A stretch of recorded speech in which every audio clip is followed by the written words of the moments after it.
जय हिंद।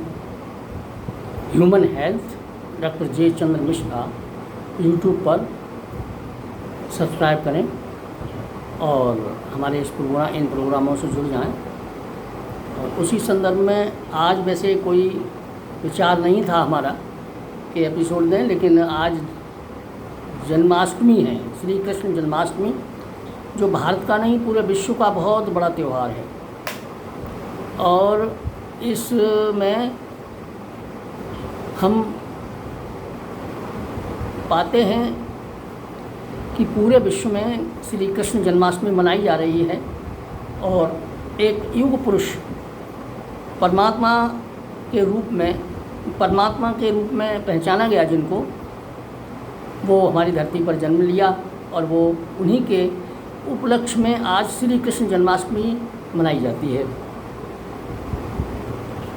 बचपन से ही लेकर के, वैसे तो विषय ये चिकित्सा का नहीं है, लेकिन एक चिकित्सा का विषय है भी, क्योंकि बचपन से लेकर अपने जन्म के तुरंत बाद से ही इन्होंने मानसिक जो प्रताड़नाएं होती थीं, जो सत्य, धर्म, विद्या, गुण, विवेक आदि के गौरव को बनाए रखने के लिए दृढ़ प्रतिज्ञ होकर आए थे कि हम इन सब चीज़ों की दोबारा से सत्यनिष्ठा पैदा करेंगे समाज में।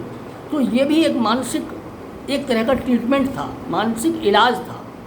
समाज में जो भ्रांतियाँ चल रही थी, समाज में जो दुष्प्रवृत्तियाँ चल रही थी, पब्लिक बहुत परेशान थी, उस समय इनका जन्म हुआ, इन्होंने जन्म लिया भगवान ने। और ये जन्म का एक ही अभिप्राय था कि साधारण मनुष्य से लेकर के विशेष प्रकार के मनुष्य जो हैं उनको विशेष उपदेश दिए गए।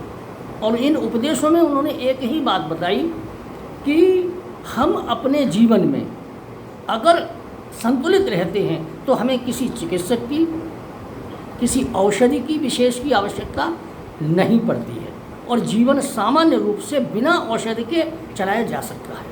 और अगर उस जीवन में हम अगर मानसिक संतुलन बनाए रखें तो हमें इन सब चीज़ों की आवश्यकता नहीं पड़ती है। भौतिक चिकित्सा तो बहुत सारी ज़रूरत पड़ती है, लेकिन मानसिक चिकित्सक कोई नहीं था उस समय। इन्होंने जन्म लिया, और हम तो यही कहते हैं कि ये हमारी मानसिक चेतना के चिकित्सक थे कृष्ण। और वही चीज़ें जो है ना, उन्होंने प्रकृति की उन चीज़ों से हमारा परिचित कराया कि हमारी धरती पर जिस पर हम जन्म लेते हैं वो सबसे बड़ी चिकित्सक है, विशग्न है। और उसी के चीज़ों के इस्तेमाल से हम अपनी सारी भौतिक चिकित्सा कर सकते हैं, साथ में मानसिक चिकित्सा भी कर सकते हैं। तो उन सब चीज़ों के बारे में बताया और प्रमाणित किया उन्होंने कि जीवन के सभी आयाम जो बाल अवस्था के हैं वो प्रेम से जुड़े हैं, जो युवावस्था के हैं वो कर्तव्य से जुड़े हैं। तो जीवन के जो सभी आयाम हैं उन सब आयामों में हमारे मानसिक जो चेतना है, उसके जो विचारों की आवृत्तियां हैं, उनकी गिनती तक कर दी कि इतनी गिनती है इन मानसिक आवृत्तियों की। और उन मानसिक आवृत्तियों से हम किस तरह से अपने जीवन को संतुलित बना करके और असंतुलन से बाहर आ सकते हैं, जिसका नाम कृष्ण है। जो कृष्ण पक्ष को शुक्ल पक्ष में बदल दे, उसका नाम कृष्ण है। जीवन के कृष्ण पक्ष को शुक्ल पक्ष में बदलने की जो विशेषताएं हैं, क्षमताएं हैं, और जीवन के शुक्ल पक्ष में जाने की जो विधाएं हैं, वो सब कृष्ण ने बताई और वो गीता में बताई।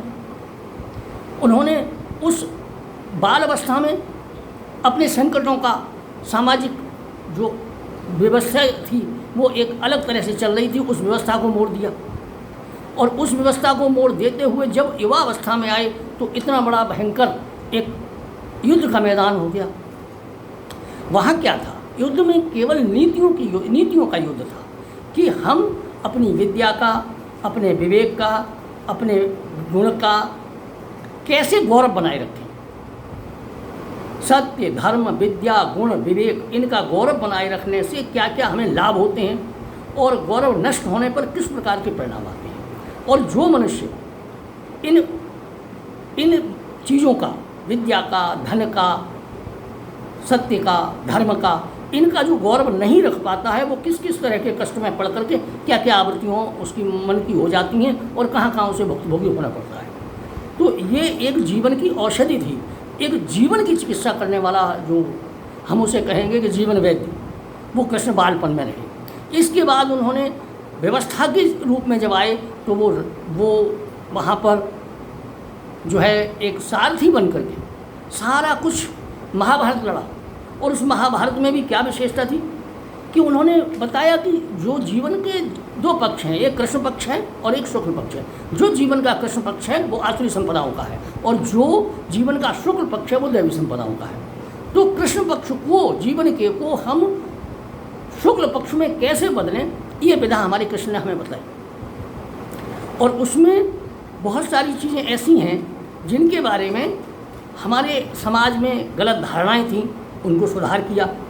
और उन्होंने फिर उसके बाद उस गीता का उपदेश दिया। और उपदेश में भी गीता के 16वें अध्याय में उन्होंने बताया था कि तेज कहाँ होता है, कि जो दैवीय संपद है, दैवीय जो गुण हैं और दैवीय जो आवृत्तियाँ हैं, अगर उनको धारण मनुष्य कर लेता है तो वो दैवी संपद की तरफ चला जाता है। और दैवीय गुणों में क्या है, तेजः क्षमा धृति शौचम द्रोह नातिमानिता भवन्तु संपदम दैवीम अभिजातस्य भारत।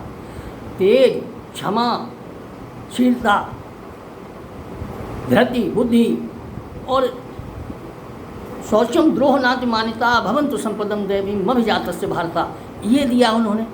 अहिंसा, सत्यम, क्रोधस्म त्यागः, शांतिरपैशुनम, दया भूतेषु लोलुप्तम, मार्दवम धीर चापलम। ये गीता के 16वें अध्याय के 2 श्लोक हैं। और गीता केवल 2 श्लोकों में ही उन्होंने जो सामान्य जीवन है उसकी कौन कौन सी परिस्थितियाँ किस किस रूप में कैसे कैसे चलनी चाहिए और उनको कैसे कैसे आवृत्तियाँ मिलती हैं और कैसे कैसे उन्होंने जो चलती हैं उसका मार्गदर्शन किया और हमारे जीवन के उस कृष्ण पक्ष को शुक्ल पक्ष में बदल दिया।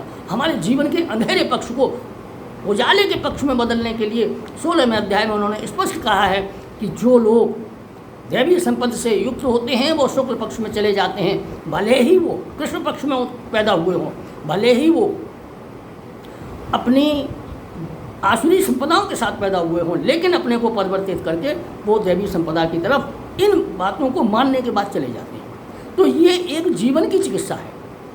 मैं तो उनको जीवन का एक चिकित्सक मानता हूँ कृष्ण को। तो उनका आज जन्मदिन है, सारी दुनिया मना रही है, लेकिन उसके आयामों के बारे में नहीं सोच रही है कि जो उन्होंने आयाम दिए थे जीवन के, कि हमारी विद्याएं हैं, गुण हैं, धर्म हैं, इनकी प्रतिष्ठा और इनकी गौरव के लिए हमें काम करना है। और समाज को तभी उत्थान हो सकता है जब हम अपनी विद्या के, अपने गुणों के, अपने गुण धर्म जितने भी हैं वो सब अपने अपने में निज में बरतते हुए जब आगे बढ़ेंगे तो हमारा समाज बहुत उन्नत कर सकता है। और हम हर समाज के कृष्ण पक्ष को, जीवन के कृष्ण पक्ष को, परिस्थिति के कृष्ण पक्ष को हम शुक्ल पक्ष में बदलने की क्षमता हमें देते हैं। तो कौन देता है? भगवान श्री कृष्ण। आज उनका जन्मदिन है। आप सब लोगों को मेरी तरफ से बहुत बहुत बधाई इस जन्म तिथि पर।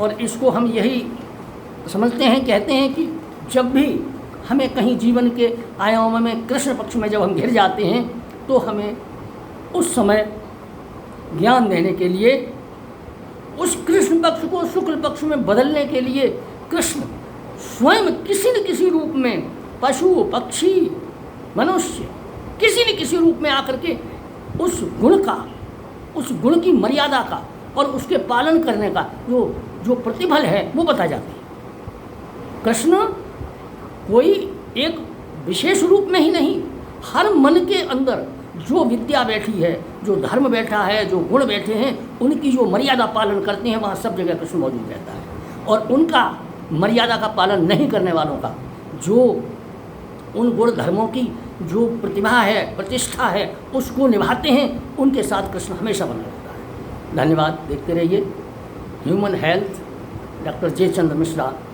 सब्सक्राइब कर लीजिएगा जिससे हमें थोड़ा प्रोत्साहन मिले। और आज जन्माष्टमी पर ये एपिसोड मैंने डाला है और यही सोच करके कि आज जो है वो हमारे जगत गुरु का जन्मदिन है हम सबको बहुत अच्छी तरह मनाना चाहिए और उनके जीवन के प्रेरक प्रसंगों को हम अनुसरण करके और अपने जीवन को कृष्ण पक्ष को शुक्ल पक्ष में कैसे बदलें। धन्यवाद।